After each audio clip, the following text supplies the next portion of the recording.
Welcome into week one edition of the BSP Sunday Morning Fantasy Show. I'm your host, Ryan Stern. Join with me this year, Marthony Sanders. We are both from backsportspage.com. Marthony, how's it going today? Oh man, pretty good. I'm excited. Football is back. Thank God. It's been a while, and now, especially now with the fans being back too, this is definitely we've already seen in college football how much of an impact is making already. So this is a very exciting time right now. Absolutely. What we are going to do, I know last year was absolutely amazing with the progression that this show had. We started off, and it was literally just me, Derek, and Tom. We were just talking to ourselves for an hour or so each week, and we would get a lineup question here, lineup question there, and by the end of the season, we had to go to 2 hours because we were getting so many questions. So looking forward to all the great viewers sending in their lineup questions. Remember to subscribe to Backsports Page on YouTube. Follow us on Twitter and on Facebook so you can get those notifications of when we are going live. Again, if you have lineup questions, send them in the comments. We will answer them live on air. So we got week one. A lot of people have these. I think they're making a little bit more out of lineup decisions than they should have. Week one, yes, you do want to make sure you're trying to play whichever team is best for that particular week, but you also don't want to get a little too crazy. Right. You had your draft. You drafted your guys at the top for a reason. Now, unless they're in the meantime, and a big thing that we should discuss is what happened with the Baltimore Ravens. So that threw a big wrench into the fantasy landscape. First, we had the J.K. Dobbins injury. He's out for the year. Then I was all aboard the Gus bus. I was the caboose. I was bringing up I was all aboard. And then we find out this week that Gus also, he tears his ACL. He's out for the year. Luckily, whenever I was drafting Gus Edwards, I had also been tuned in because the Baltimore Ravens running attack is something that you want to be a part of. They're always going to be in the top three over the course of the season. As long as they have Lamar Jackson and they're under Harbaugh, they're just going to be at the top three in terms of rushing attempts as a team for the year. So even before the J.K. Dobbins injury, I was all about having Gus Edwards, especially at the value that he had been going. So when the Dobbins injury happened, I was all aboard Gus. And I was even handcuffing him with Tyson Williams. So now we have Tyson Williams, who we're going to talk about him a little bit later on with our studs, and sleepers. Tyson Williams is someone that I think if you have in your season-long lineups, you're going to play him this week. And then what you want to do, you want to hope that he cashes in, that he has a huge week, because I think this may be the last week that he carries full starter value through for the Baltimore Ravens. So, what are your feelings on what the Baltimore Ravens running attack is going to look after this week? Well, I mean, they brought in Le'Veon Bell, a couple of other guys that has had Latavius Murray, guys that's had 1,000-yard rushing seasons and before. Devonta Freeman. So yeah, they brought in, Freeman, they signed 3 guys off of the waiver wire with 1,000-yard seasons under their belt. So I mean, it's interesting to see what's going to happen as the season progresses with them. I mean, regardless of who's in there at running back, that's what the Ravens are going to do. They're going to ground and pound. They're going to run the ball uh, until they figure out what's going on at the receiver position. That's just going to be their bread and butter. I mean, so it's going to be interesting to see how it plays out. But Tyson Williams definitely this week is a guy that I would be looking at to see what he can do to, and like you said, hopefully that he does potentially break out and cash in tomorrow night for sure.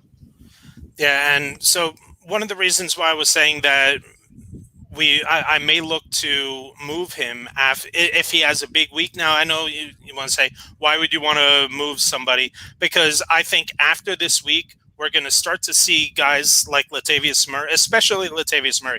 It would not surprise me if starting week 2, week 3, Latavius Murray is getting at least 50% of the carries for the Baltimore Ravens. I do think that Tyson Williams, Le'Veon Bell are going to carry fantasy value throughout the year.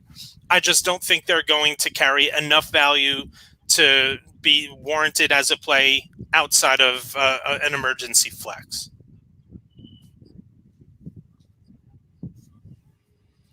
Yeah, same here. I mean, especially with Latavius Murray. I mean, last year was his best year that he had. Yep. Which I can kind of see why he didn't want to take that pay cut with New Orleans. So I give him a couple of weeks or so. He's definitely probably going to be that running back one for the Ravens here starting out. So I'm in totally 100% agreement with you with how that situation is playing out there in Baltimore. All right. So, again, if you have lineup questions, make sure you are sending them in the comments. We will answer them live on air. Let's get into our studs, and sleepers. So we'll start off with our studs. So we'll go quarterback, running back, receiver, tight end. Who is your stud quarterback for this week?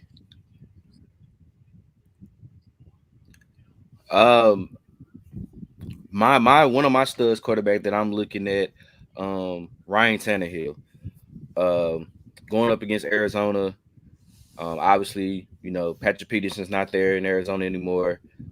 They signed Malcolm Butler, but he's been contemplating retirement, so they put him on the retired reserve list.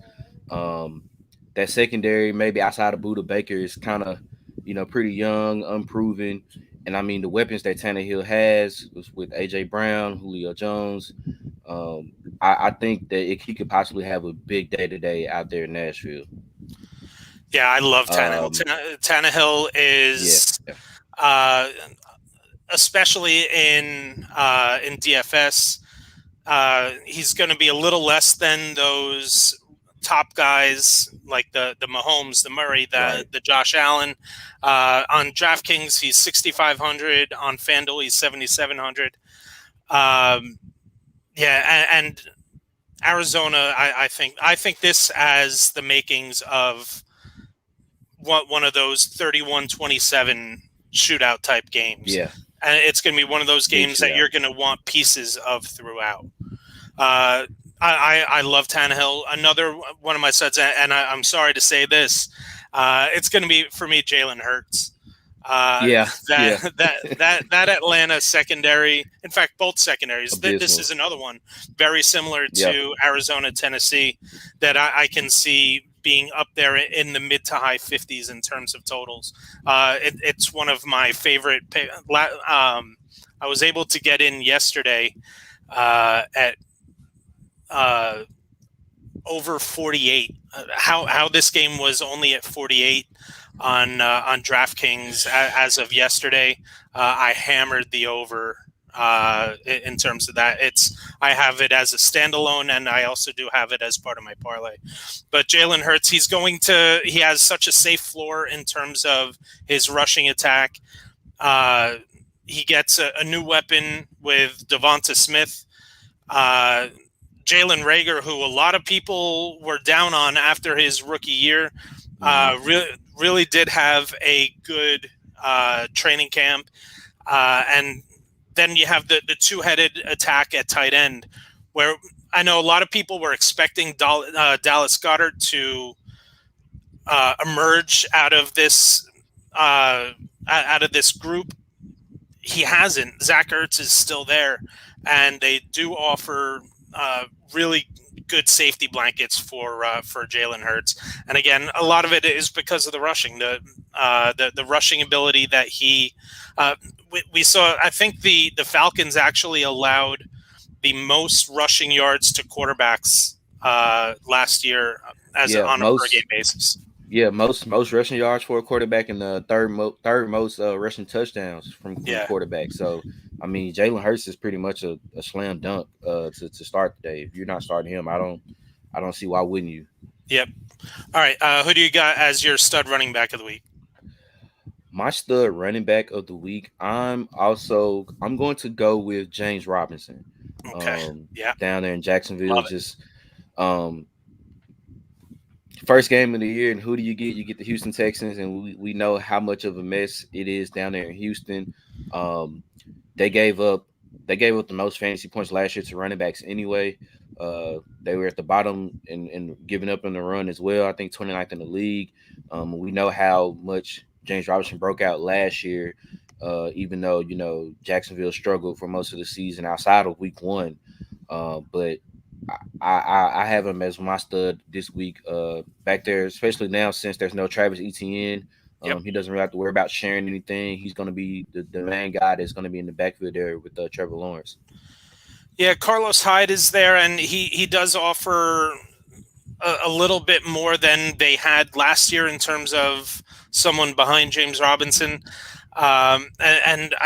The Ohio State connection between Hyde and Urban Meyer does worry me a little bit, but this is going to be a game where they're not going to want to throw Trevor Lawrence into the fire, and I don't think they're going to have to against a team like Houston. So, yeah, this is definitely going to be a big James Robinson week, and he's only 6,400 on DraftKings. Love the value there.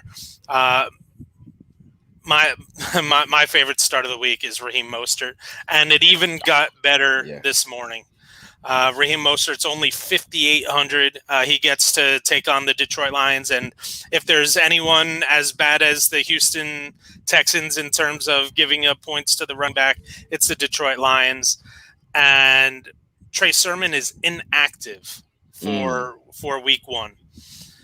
And I know they have other pieces. It doesn't matter. It's going to be Raheem Mostert. The bulk of the work is going to go to him.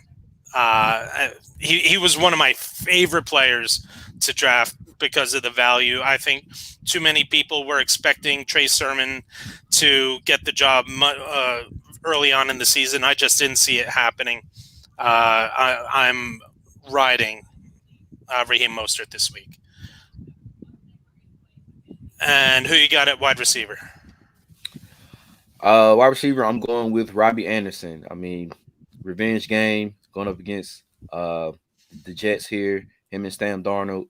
I know they're definitely wanting to connect with each other and get together. And I mean, even though New York brought in new head coach Robert Saleh, that defense last year against the pass was pretty bad as well. Naomi agrees that she's waking up. But yeah, the Jets pass defense was terrible last year, and Robbie Anderson had one of his best years last season, and that was with Teddy Bridgewater. I can see Sam Darnold kind of rebounding this year with the weapons that he has, and I like Robbie Anderson this week as a stud. Yeah, we'll talk a little bit more about that game in a little bit because I also do like a piece from that.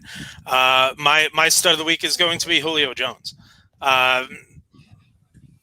We haven't seen AJ Brown, and I know that we haven't necessarily seen much of a healthy Julio Jones, but I think that was part of the plan. I just don't think they wanted to broadcast what they were going to have in store for Julio Jones down there in Tennessee. It's his first game. I think he's actually healthier right now than AJ Brown is.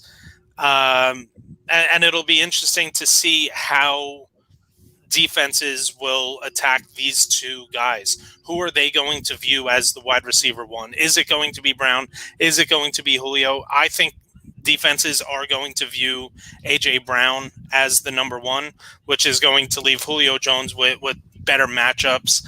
And again, when you have a game that has such a high expected point total, you want pieces of that. So I do have Julio Jones in a lot of my DFS lineups this week. Yeah, I can see that one. That's a good one too. And who do you have to round out our studs portion of this? Who do you got as your stud tight end of the week? My stud tight end this week, I'm going with Tyler Higbee from the Los Angeles Rams. The Bears gave up the second most fantasy points to tight ends. Gave up third most catches to him as well, second most touchdowns, and the fact that gosh, I can't remember his name right now. The tight end that's moved on from the Gerald Rams. Everett. Yeah, Gerald Everett is in Seattle now. So, and I think everybody's thinking about with Matt Stafford in there, and they think about Robert Woods and Cooper Kupp, but I mean. Stafford loves his tight ends too. I mean, he had a good one last year with Hockenson, so he knows how to get the ball to the tight ends. And I think everybody's going to be focusing up in on the outside, but down that middle, I think Tyler Higbee can have a pretty good game for a tight end to put in right now to give you some key fantasy points right there. Yeah, I think this is going to be the breakout year for Tyler Higbee. My tight end stud of the week is going to be Logan Thomas. Right now, Washington is limited with their pass catchers. I do think that we're going to see a little bit from De'Ami Brown, their third-round rookie wide receiver, but I'm not expecting a whole lot. Curtis Samuel is on short-term IR. We're not going to see him for a couple weeks, and we haven't seen Washington acclimate the running back as much as we would like to see. If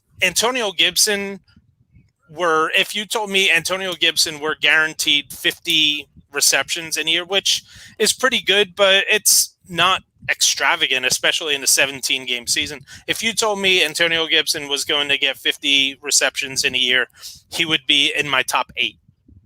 But we just haven't seen that out of Washington. Right now, I think Logan Thomas is the number 2 target in that entire offense. And last year, the Chargers were not very good against tight ends. They were in the bottom third of the league. And yes, we have not seen a healthy dose of Ryan Fitzpatrick over the course of his career, heavily targeting tight ends.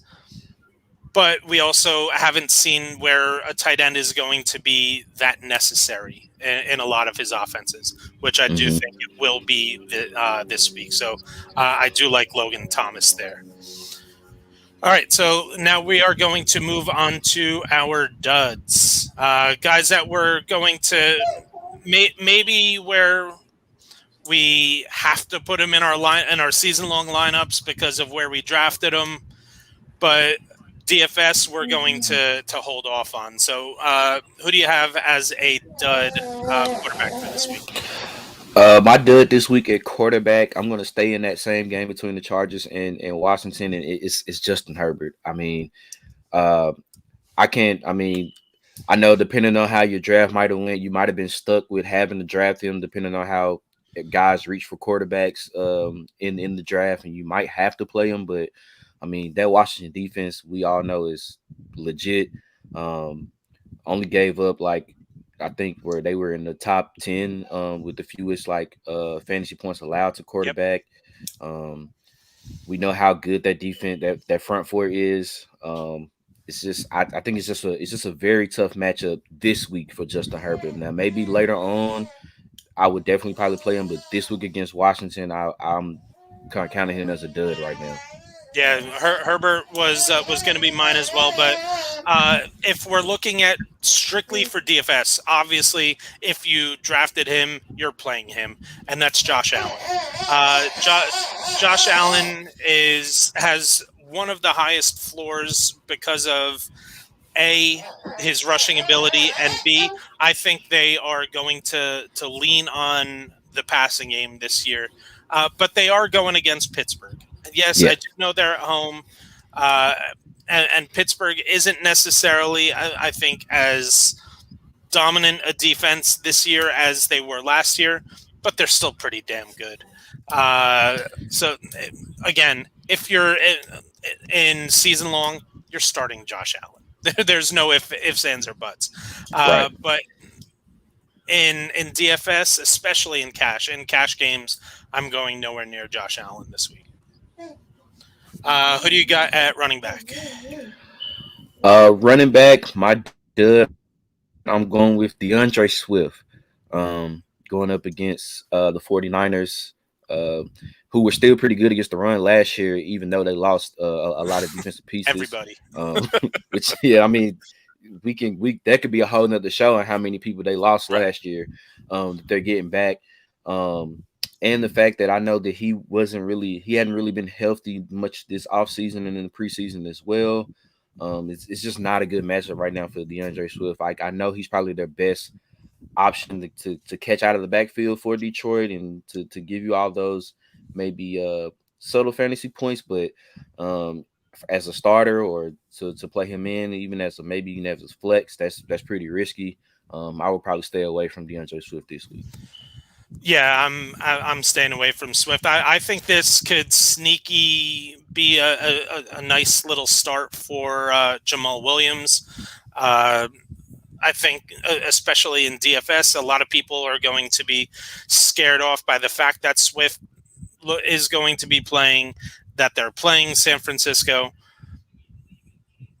I think that we can see Jamal Williams easily get more touches this week as they're still easing Swift back from that I believe a groin injury from earlier in preseason.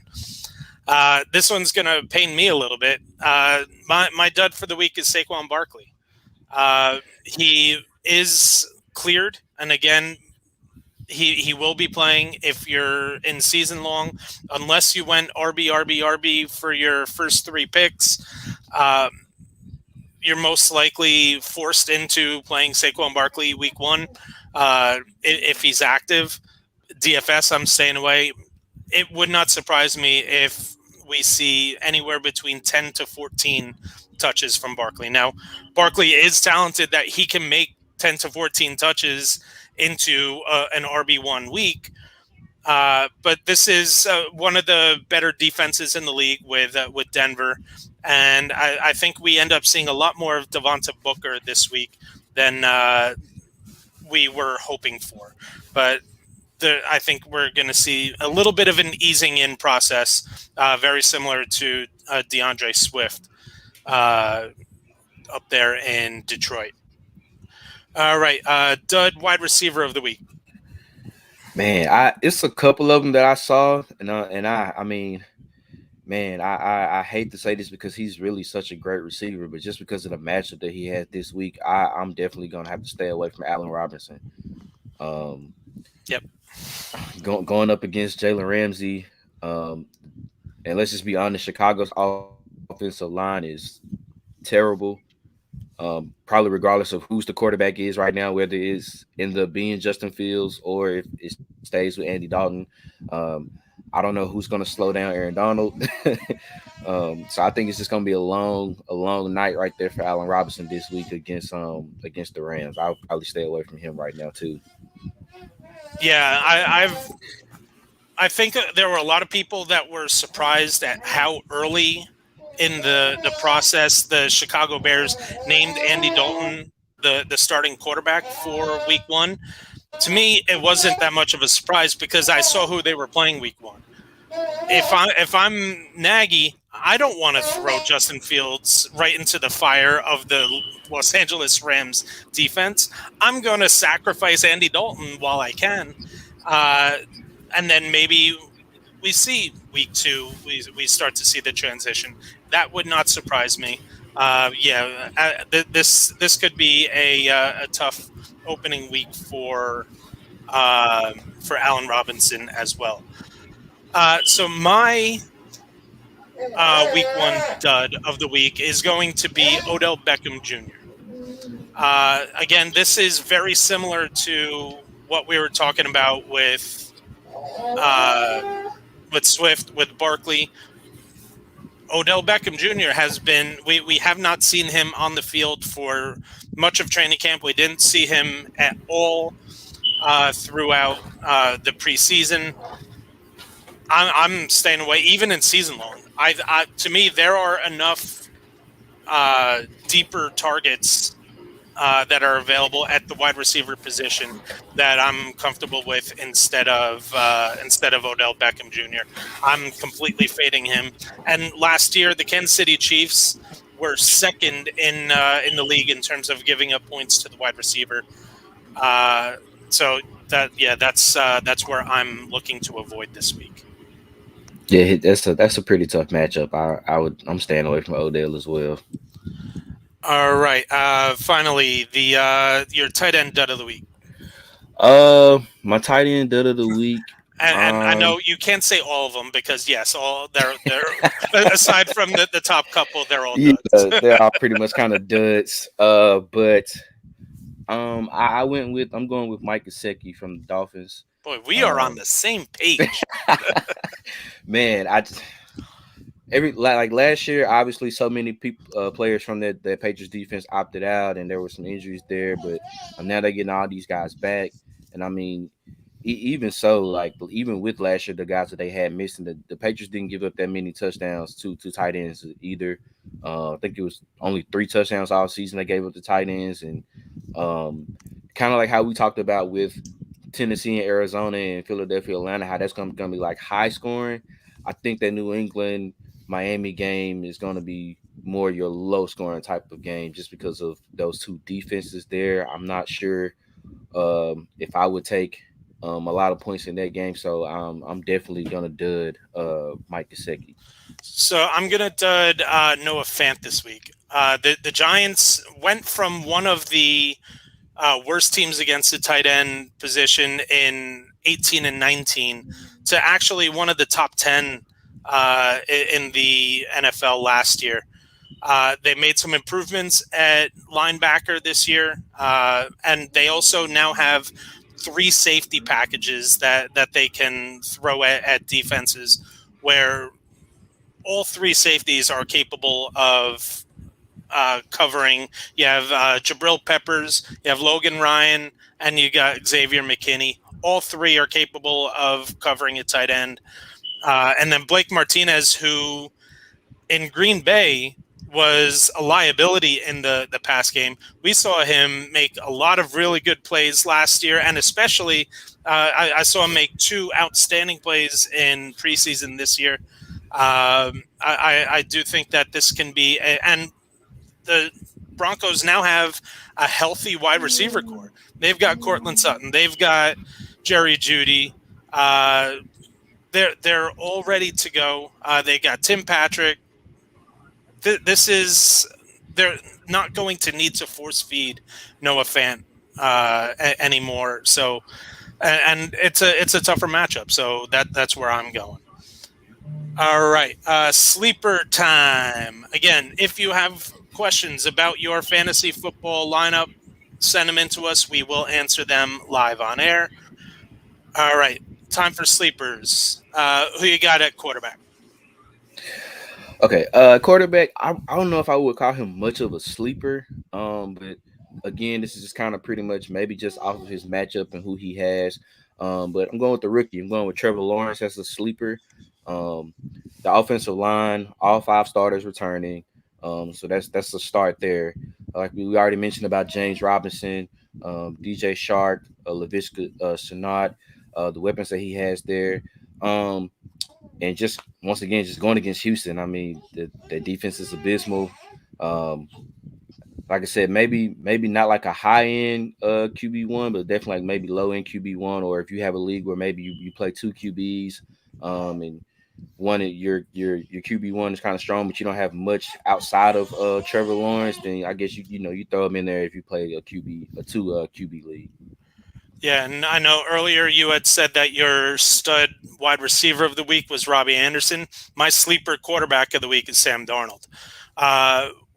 We've seen what quarterbacks get to do once they escape the hold of Adam Gase. And so now we see Sam Darnold going in. And to me, he has the best group of weapons that he's had in his career. Plus, now he gets to go from Adam Gase into Joe Brady's offensive system.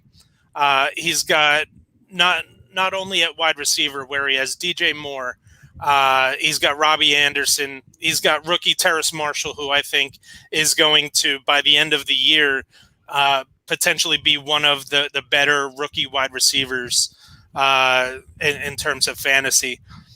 But he also has Christian McCaffrey. He's never had a weapon out of the backfield. Oh, I mean, nobody has a weapon out of the backfield like Christian McCaffrey, but that is such a positive for a quarterback. On DraftKings, he's only 5,000. On FanDuel, he's only 6,500. Both are near the minimum of all starting quarterback. So he's the 25th highest paid or the highest salaried quarterback on DraftKings, and the 26th on FanDuel. If you're looking to spend up at running back, at wide receiver, looking to get that cheap quarterback play, Sam Darnold. All right, how about at running back for you? My sleeper that I went with running back, I went with Damian Harris for the New England Patriots. At first, I was, kind of hesitant on how he would, factor in with the touches that he would get, especially if Cam Newton was still going to be there, because I know they were probably going to run him even more. But the fact that now that Cam Newton's not there, I can definitely see Damian Harris pretty much kind of being that number one running back for them. There's no Sonny Michel, so he's guaranteed at least maybe 10 to 15 touches. Not quite sure what they're going to do, how they're going to let Mac Jones run the offense. So I can definitely see them relying on Damian Harris a lot this week. Yeah, for me, it's Tyson Williams. Now, I know on I don't even think he's eligible on DraftKings or FanDuel yet, because at the time they had released their rankings, or he wasn't on the roster yet. He hadn't made a 53-man roster yet. So, but this is for your season long. And again, this is something that we started with at the top of the show. Tyson Williams is someone that you're going to want to get into your lineup week one. They're going up against a soft defense with the Oakland Raiders, and right now, as of now, they still have yet to activate Le'Veon Bell or Devonta Freeman from the practice squad. They did sign Murray directly to the 53-man roster, but I think that was only 2 days ago. I'm not sure he's going to be acclimated enough to get into the system right away. Tyson Williams is going to he's going to be in pretty much any lineup that I have where he's going to, because hey, it's Baltimore. Baltimore's going to run the ball. That's right. One thing that is for certain. And I don't think anyone's expecting Baltimore to be in a negative game script where they're going to need Lamar to throw the ball. So Tyson Williams is my sleeper running back of the week. And I know. See, she agrees with me. All right, what you got at wide receiver? My sleeper this week at wide receiver, I'm going with Michael Pittman Jr. from the Colts. There's no T.Y. Hilton right now, and the Seahawks last year gave up, I think, the most catches to wide receivers last season. So that secondary has been their Achilles heel for the last couple of years, especially last season. And I think this is a nice viable target here for Carson Wentz. Surprised that he actually got back pretty quick from that foot injury, but I like Michael Pittman as a sleeper this week. I have Michael Pittman Jr. on almost every single one of my teams. I love the breakout potential for Pittman. He's got a very similar body type to Alshon Jeffrey, and we saw what the difference in Carson Wentz when Alshon Jeffrey was on the field versus when he was off the field. It was almost a 7-point difference in terms of fantasy points because of the catchability for on those 50-50 balls. I love Michael Pittman this year. I'm going deep with mine, and mine's going to be Marquez Valdez-Scantling. Oh, Everyone's going to see the fact that they're at New Orleans. They're not at New Orleans. They're playing in Jacksonville because they're the people, and that's where you are, or no, you're in Tennessee, right? yeah. Okay. Laron's our New Orleans guy. So they're going to see the fact that they're at New Orleans. They're not. They're in Jacksonville. They're going to see how good New Orleans was against wide receivers last year. Right now, Marcus Lattimore is listed as questionable with a knee injury. They're not sure he's going to play. That would leave Desmond Trufant to be on an island against Devontae Adams, and they have a third, Paulson Adebo, third-round rookie out of Stanford there for Valdez-Scantling. He's only 3,700 on DraftKings. He's going to allow you to spend up a lot elsewhere. I absolutely love Marquez Valdez-Scantling as a deep. So we have our first questions of the year from Greg. So he has Gaskin or Henderson in a PPR. So you got Myles Gaskin, the running back for Miami, going against New England. And we have Darrell Henderson, the new starting running back for the Rams, going against Chicago. And it is a PPR. This is a tough one. Yeah, that is really tough. So for me, it's going to be Myles Gaskin. I know that the New England defense poses a little bit of a bigger threat than the Chicago defense, but I just think that this is going to be a close game. And in close games, you want running backs, especially running backs we know that can catch the ball. Myles Gaskin, what we saw last year with the Miami offense, they're going to choose one, and we've heard, they're going to use Malcolm Brown, they're going to use Savannah. They like to use one running back and one running back alone. Gaskin is going to be fed touches, especially in the passing game. So I think that's what sets it apart for me. Yeah, I'm Richard. I'm going Gaskin as well, just because it's PPR. We know the fact that he can catch out of the backfield. Yeah. Darrell Henderson is kind of still iffy. We're not quite sure. I'm definitely going with Gaskins as well. All right, and then we got Pittman or Devonta Smith in a PPR. Again, these are two later round guys who I think can explode this week. To me, I'm going Pittman just because of the familiarity with the system. Devonta Smith, he's a rookie in week one. There haven't been a lot of week one rookies that have exploded. Michael Pittman, again, the matchup is great against Seattle, and he is the number one guy there.